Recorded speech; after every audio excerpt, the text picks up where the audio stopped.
Hi guys, എങ്ങനെ അപ്പം ഞാൻ എന്താ +2 സ്റ്റുഡൻ്റ് ആയിട്ട് അത് വേറൊരു കാര്യം. ഇന്ന് ജൂൺ 1 ഞാൻ ഇന്നാണ് ഈ വീഡിയോ ഷൂട്ട് ചെയ്യുന്നതും. വീഡിയോ എടുത്തുകൊണ്ടിരിക്കുന്ന സമയത്ത് എനിക്കൊരു കാര്യം ഓർമ്മ വന്നു. എൻ്റെ കഴിഞ്ഞ കൊല്ലം, അതായത് +1 വിദ്യാർത്ഥിനിയായ സമയത്ത് എന്തൊക്കെ പേടിയായിരുന്നു. ഫ്രണ്ട്സിനെ കിട്ടോ കിട്ടാതിരിക്കോ, ടീച്ചേഴ്സായിട്ട് കമ്പനിയാവോ ആവാതിരിക്കോ, സ്കൂളായിട്ട് ഇഷ്ടപ്പെടോ, അങ്ങനെ എന്തെല്ലാം. അങ്ങനെ ഒരു വർഷം ഞാൻ എന്താ പൊരുത്തി ഇവിടം വരെ എത്തി. അങ്ങനെ +2മായി. ഇനി കുറച്ച് ഉത്തരവാദിത്തമൊക്കെ ആവല്ലേ ലേശം, എന്ത് ചെയ്യാൻ. ഇന്നെനിക്ക് 4 മണി വരെ ഉണ്ട് കേട്ടോ ക്ലാസ്. അപ്പം ഞാൻ എന്താ ലഞ്ചൊക്കെ പ്രിപ്പയർ ചെയ്തു. ഫുഡ് കണ്ടപ്പോഴാണ് കേട്ടോ എനിക്കൊരു കാര്യം പറഞ്ഞത്. കഴിഞ്ഞ കൊല്ലത്തെ +1 അമ്മ എനിക്ക് പുട്ടും കാബോളിക്കടലയാണ് ഉണ്ടാക്കി തന്നത്. ഈ കൊല്ലത്തെ പ്രവേശനോത്സവത്തിന് എനിക്ക് പുട്ടും കാബോളിക്കടലേ എന്താണെന്ന് അറിയില്ല, കള്ളി. അതിനിടയ്ക്ക് എൻ്റെ നോട്ടിക്കുട്ടൻ എന്താ വന്ന് എന്നോട് ഓരോന്നും എന്തൊക്കെയോ പറയണ്ടായിരുന്നു. സ്കൂളിൽ പോകണ്ടെന്നോ അങ്ങനെ എന്തൊക്കെയോ. പോകാൻ പറ.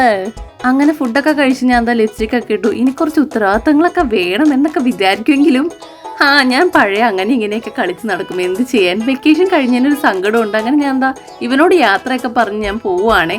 അങ്ങനെ എന്നെ സ്കൂട്ടറിൽ കൊണ്ടുവന്നാക്കാമെന്ന് പറഞ്ഞു. അപ്പോൾ അത്രേ ഉള്ളൂ. ബൈ.